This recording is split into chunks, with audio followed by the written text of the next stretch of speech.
सभी धर्म प्रेमियों को सदगुरु महाराज की तरफ से, स्वामी समनदास जी महाराज की तरफ से शुभाशीर्वाद।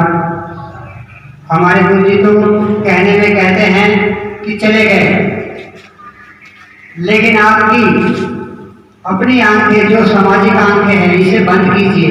इसे बंद करके अगर अंतरात्मा से देखिए, मालिक ने चाहा था आपको इस ज्योत में ही दिखाई देंगे स्वयं स्वामी समनदास जी महाराज, लेकिन अंतरात्मा से मन चंचल होता है, मन को छोड़ दीजिए।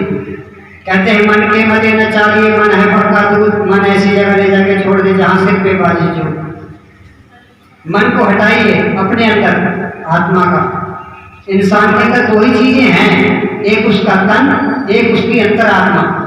अंतरात्मा से ध्यान लगा के देखिए, आप सबको बड़ा बोध देखिए मालिक का हम नहीं कह सकते हैं, लेकिन इसी ज्योत में आपको दिखाई देंगे।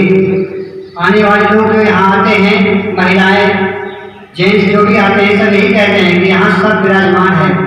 संत श्री रविदास जी महाराज, बाबा भीमराव अम्बेडकर, स्वामी समनदास जी महाराज और गंगे माँ, ये चारों तस्वीरें इस स्वयं ज्योत में दिखाई देता है।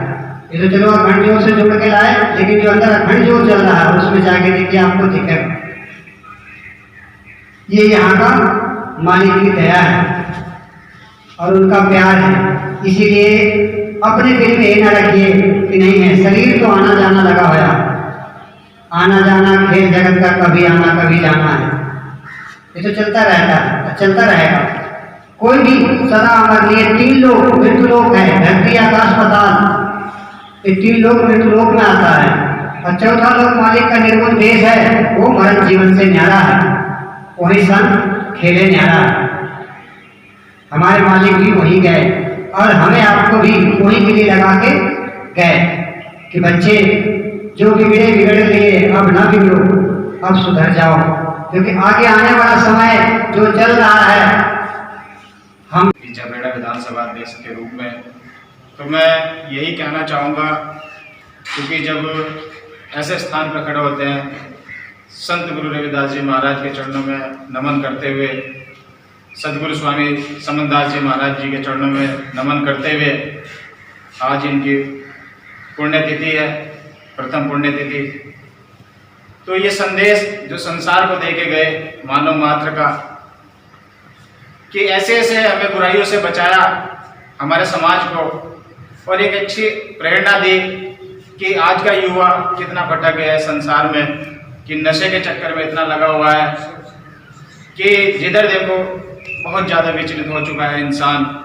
कि सबसे बड़ी बात कि इंसान इस धरती पे क्यों आया है, हमें सबसे पहले ये मकसद हमारा होना चाहिए कि इस संसार में आने का हमारा उद्देश्य क्या है, कि हमारा इस प्रभु परमात्मा को जानने का उद्देश्य क्या है, कि जो 84 लाख योनियों के बंधन से छुटकारा हमें मिलना है वो हमें किस रूप में मिलेगा। हमें स्वामी सदगुरु समनदास जी महाराज जी ने बताया कि एक को जानो, एक को मानो, एक हो जाओ। कि जब तक हम इस आत्मा को इस पति परमात्मा के दर्शन नहीं कराएंगे, तब तक हमारा कुछ जीवन में कल्याण होने वाला नहीं है। क्योंकि समनदास जी महाराज जी का जीवन हमेशा हमें सुधारने की प्रेरणा देता रहा, और सदगुरु रविदास जी महाराज जी से जो शिक्षा हमें ग्रहण हुई, आप मेरे जितने भी बड़े बुजुर्ग बैठे हैं, मैं धन्यवाद करता हूँ आप सभी का, क्योंकि मैं आपका छोटा सा बच्चा हूँ, नादान हूँ। मुँह से बोलते वक्त कुछ गलत शब्द भी निकल जाए तो अपना छोटा सा बच्चा समझ के क्षमा कर देना, क्योंकि विधानसभा की जिम्मेदारी मुझे दी गई तो मैं इस लायक तो नहीं था, लेकिन मेरा उत्साह बढ़ाया गया आप सभी बड़े बुजुर्गवारों की आशीर्वाद से। जो जिम्मेदारी दी गई है, तो मैं ये भी कहूँगा कि मैं जिम्मेदारी अच्छी तरीके से निभा पाऊँ, ऐसा आशीर्वाद आप मुझे दीजिए। और इस धरती पर खड़े होकर मैं भी आप सभी से विश्वास दिलाना चाहता हूँ कि मेरे से कभी कोई त्रुटि ना हो। आप सभी का आशीर्वाद लेते हुए जो भीम आर्मी भारत एकता मिशन का कारभार मुझे सौंपा गया है, मैं आपके आशीर्वाद से पूर्ण तरीके से निभाता चला जाऊं, और आप लोगों का आशीर्वाद हमेशा मुझे मिलता रहे, क्योंकि अच्छे कामों का साथ मैं हमेशा दूंगा। और आप लोगों से हमेशा यही सीखता रहूँगा कि मेरे से कभी कोई गलती न हो। आप लोगों के आशीर्वाद के साथ साथ और सदगुरु समनदास जी महाराज जी के आशीर्वाद के अनुसार जो मेरे पे ये दया दृष्टि आज संत महात्माओं की पड़ी है, तो मेरा जीवन बहुत धन्य हो गया है। तो मैं तो यही कहना चाहूँगा।